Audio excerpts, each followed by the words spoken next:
Hello, my name is Samantha Clemente, and I'm going to be giving my presentation about the history of radiologic technology.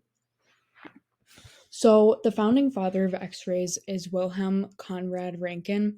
He unintentionally discovered X rays on November 8th, 1895, while he was experimenting with cathode ray tubes.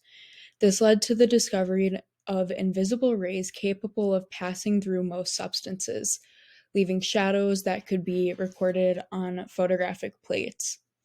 December 22nd of 1895 is the date where he used X-ray to produce an image of the human body. The picture that was taken was of his wife's hand, and that is shown in the upper right picture in the top corner. And a fun fact that I learned is that he came up with the name X-ray because he didn't know what to call it, and in an algebraic equation, the variable x is the unknown.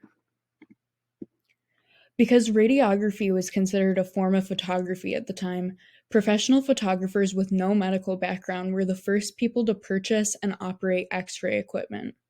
Studios popped up in America and Europe for business in what was called Röntgen photography, and it became very popular to the public, and they were all very curious to view their bones. Soon after, X-rays were put to use in more serious ways. At the time, X-ray equipment was owned by chemists, engineers, and electricians. Physicians would send patients to these X-ray operators for diagnostic and therapeutic services. The first ever technicians had a very difficult time. The majority of them were women, and they were expected to operate the X-ray machine and perform routine machine maintenance. The first technicians also had no radiation protection whatsoever, so the death toll among them was very high. It wasn't until 20 years after X-ray discovery that precautions such as lead aprons and film badges came into use. So X-ray techs were very uneducated and overworked, which was completely ignored until the 1920s. And one determined man named Eddie Germain brought education, organization, and legitimacy to the radiology field. In October of 1920, Eddie Germain and 13 technicians met in Chicago to establish the first National Technician Society, which they called the American Association of Radiological Technicians. The society was created with the purpose of giving technicians an opportunity to learn and exchange ideas with each other regarding radiologic technique. The new society gave technologists the opportunity to meet and share technical advice.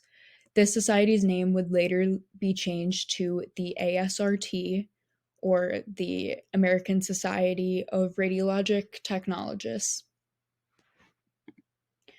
So many scientists were inspired by the discovery of X-rays. For example, Thomas Edison became the founder of fluoroscopy in June of 1896. After testing 8,000 materials, he discovered that calcium tungstate releases bright light when it was exposed to X-rays. Soon after his discovery, Thomas's assistant named Clarence Daly passed away.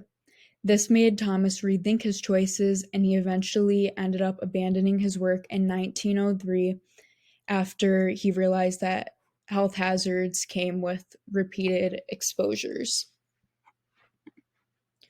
The original discovery of radioactivity came from Henry Berquet on March 1st of 1896. He was doing an experiment where he wanted to see if uranium salt that he was working on would release X-rays when exposed to the sunlight. The experiment ultimately ended up failing, but it was later picked up 2 years later by Marie Pierre and her husband. They studied the rays emitted from the uranium salts, and they were the ones who actually ended up naming it radioactivity. So, radiographs used to be made on glass photographic plates during this time. In 1918, which was the end of World War I, Kodak produced photographic films that were less expensive and much better quality.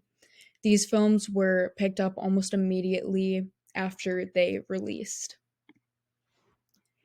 In 1939, Kathleen Clark wrote the first ever positioning book in radiography. It was called Clark's Positioning Book in Radiography, and today this book is still very relevant, and it's on its 13th edition, which came out in 2015. So nowadays we use computed radiography, which uses cassette-based phosphor storage plates, which are then scanned by the computerized system into a digital format for image processing, archiving, and even presentation. We also use digital radiography, which uses flat panel detectors based on direct or indirect conversion of X-rays to charge, which is then processed directly to produce a digital image. So here I have just included some pictures of today's X-ray images. And here is my works cited. Thank you.